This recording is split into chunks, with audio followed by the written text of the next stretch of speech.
In this video, we will be discussing about the array data structure. So let's see what goes in it. Array, it is basically a collection of similar types of values. So that is its speciality, that we can collect multiple values together in a single variable. And also we have to remember that whenever we declare an array, whatever values we put in that array should be of same data type. By using array, we can store multiple data values in a single variable. There are different types of arrays. The first category is one-dimensional array and the second category is multi-dimensional array. Under multi-dimensional, I'll be specifically explaining about two-dimensional array in the next video. And in this particular video, we will be focusing on the first type of array, which is one-dimensional array.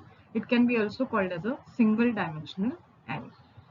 One-dimensional array is a linear collection of finite number of homogeneous data elements. When I say homogeneous, it means of the same data type. If I have to decide the size of the array, then I have to follow this particular formula if I know the upper bound and lower bound of the array. So I have to simply do upper bound minus lower bound plus 1, and by that I'll get the total size of the array, which is basically the total number of elements in that array. So let's see some examples that in case of C++, if I need to declare an array, what are the ways to put it? So in C++, we can declare one-dimensional array as follows. This is the basic syntax for the declaration, where we have to first write the data type. Then we have to write name of the array, which is like a simple variable name. And in the square bracket, we have to mention the size of that array. That is the total number of values we should be able to put in that array. First example, int a in bracket 5. Here, array can store maximum 5 values or 5 elements inside it. So this is just a plain declaration where a is the name of the array, 5 is the size of that array, and int denotes the data type of the array. So this array can store only integer values. Another example where I'm basically calculating the total number of elements that are present in my array. If I know the upper bound and lower bound. In this case, you can see there are memory locations given for each data value. So there is 10, 20, 30, 40, 50. And for each value, we have given certain memory location. So upper bound here will be 1005 and lower bound here will be 1001. If I do 1005 minus 1001 plus 1, I am getting it as 4 plus 1, which is equal to 5, which is the total number of elements in my array. In the third example, we can also do array declaration and initialization at the same time. Jaise, for a simple example, for a simple variable, if I write it as int x equal to 10, then here I am declaring x, at the same time I am initializing it, I am giving a value to it. Same way यहाँ पे भी हम array को similar तरीके से initiate कर सकते हैं. The only thing is that there is a specific syntax we have to follow. As you can see here, I have declared int a in square bracket 5, and then I have assigned 5 values to that array in the curly brackets. So there should be curly braces inside which those 5 values have been passed and which are comma separated. So each value should be comma separated. Other than comma, we are not allowed to use anything, and all the values should be inside the curly braces. So this is the specific thing we have to remember.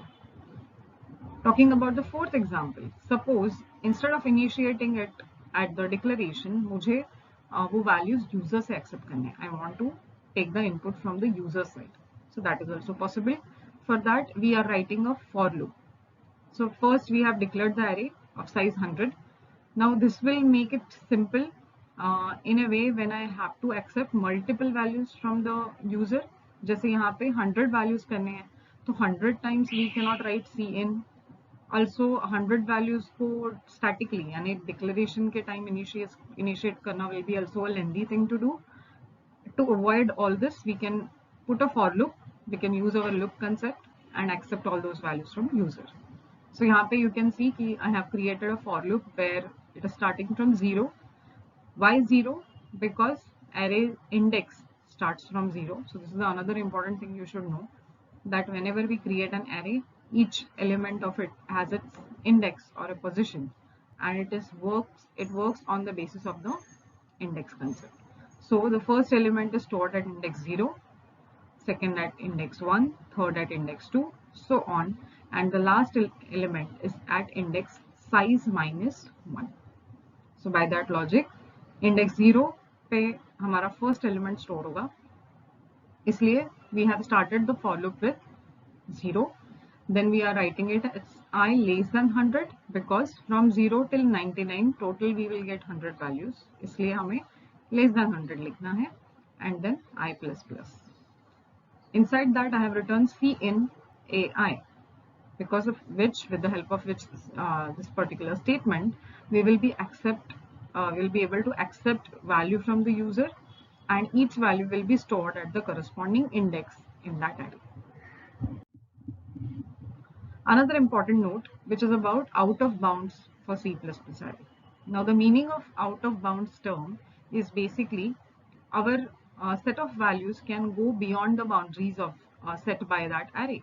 जैसे if the array has been declared with size 5 and if I try to store a sixth value, I should be able to get an error, because then since we are setting the size limitation, we should not go beyond the given boundary, and if I go beyond the boundary, then it should be an out of bounds error.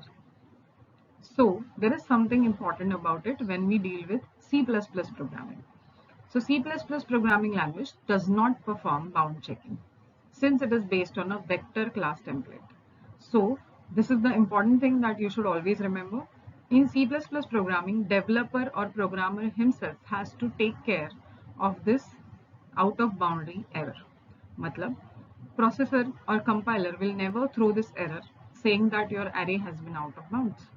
Okay, if there is an additional value, an extra value coming from the user which is going beyond the boundaries, then developer himself have to take care of that particular problem or that error.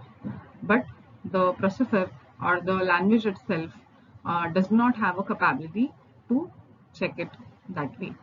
But if you will go for any other high-level languages like Java, .NET, PHP, then there are functions which prevent you from accessing array out of bounds by generating an exception. So there we have this runtime error already defined on it or already enforced on it, that if we go out of the boundaries, your particular programming compiler or your processor will throw an error. So these things have been solved in the other high-level languages, but in C++, developer has to take care of this problem. There are certain set of operations that we can perform on one-dimensional array. Now, why we are specifically seeing all these operations? Because as we have seen in the video of introduction to data structures, we have seen that each data structure has a set of operations. So we should also understand and learn how these operations can be performed. So the first operation here is traversing. As you can see, traversing is basically processing or visiting each element of the array exactly once. So if there are 5 values present in my array, as given in this example, there is 10, 20, 30, 40, 50. I need to simply visit, as in display or print, each element of this array. In this case, the worst case will be O of n, because in any which way, whenever I need to display all the elements, I have to run my loop that many number of times. Jaise, suppose the size of the array is 5, my loop will execute 5 times. If it is 6, then it will execute 6 times to display those 6 elements. If it is 7, then 7 times, so on. So that's why the worst case will be O in bracket n, where n denotes the size of my array. Talking about the next operation called insertion operation.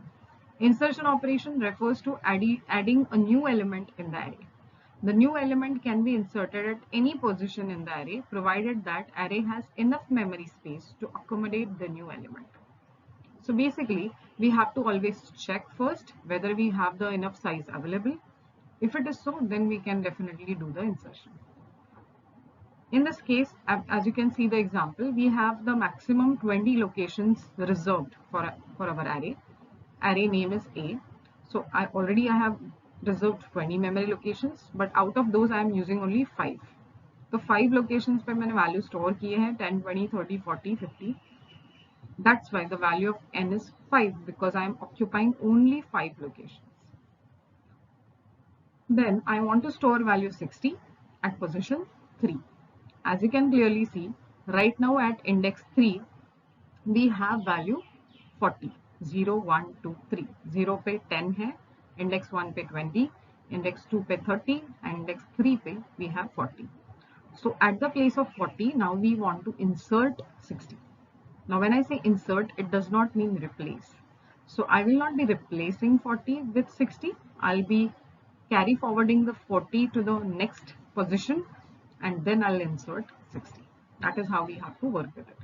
So to perform this, first हम check करेंगे whether whatever index is given by the user, whether it is valid or not, whether it is less than the available set of positions or not, and if it is true, then we will go further.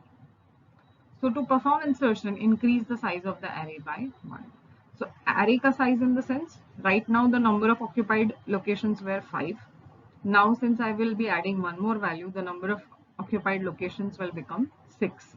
So I'll be writing it as n equal to n plus 1. And then we have to shift each value one place forward. So by that logic, first I have 10, then 20, then 30, then 40, and then 50. So I have carried forward 40 to the next position. पहले हम 50 को carry forward करेंगे, then 40 को carry forward करेंगे. So automatically index 4 will remain empty as you can see in this slide. And then now further I have to put 60 at the position 3. So I'll simply assign 60 at that position. So how we will be able to carry forward these things? So I'll be giving a practical explanation of this in the next video, but also I can tell you right now that we have to simply increment the index of those particular numbers so that they can be shifted to the next position. The complexity of this will be, best case will be O of 1. Now when it will be O of 1, that we have to do only one shift to insert a value. That is when I'll be inserting the value at the last position. At that point, I will not need much of the shifting. So एक ही number shift होगा. So it will be O of 1 in the best case. And worst case will be O of n when I am inserting the value at the first place. उसमें क्या होगा, तो मुझे सारे numbers को एक place आगे shift करना पड़ेगा जितना array का size होगा. तो n equal to 5 है तो 5 times I need to do shifting to insert a new number. अगर array का size 6 है तो 6 times मुझे shifting करना पड़ेगा. So it will take the amount of time as much as the size of the array. That is how we can do insertion. The next operation we can do is delete operation. Delete operation on array refers to removing an existing element from the array. So either we can take it in terms of an index or we can take it in terms of the element itself. In this slide, I am taking it in terms of an index. तो suppose मुझे position 3 पे जो value है उसको delete करना है या remove करना है. Delete is quite simple than the insert operation. Here I am taking index as 3. 3 is less than 5.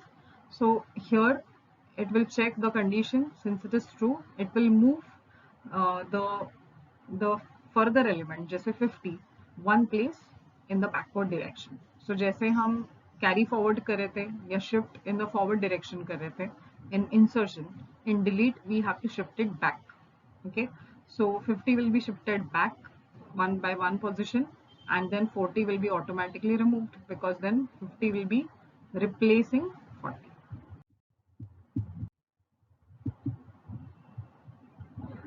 So that is how we will be performing delete operation. Talking about merging, another important operation where we can combine the elements of two linear arrays into a single array. We can perform merging operation in two ways. We can do it either in sorted approach or in unsorted approach.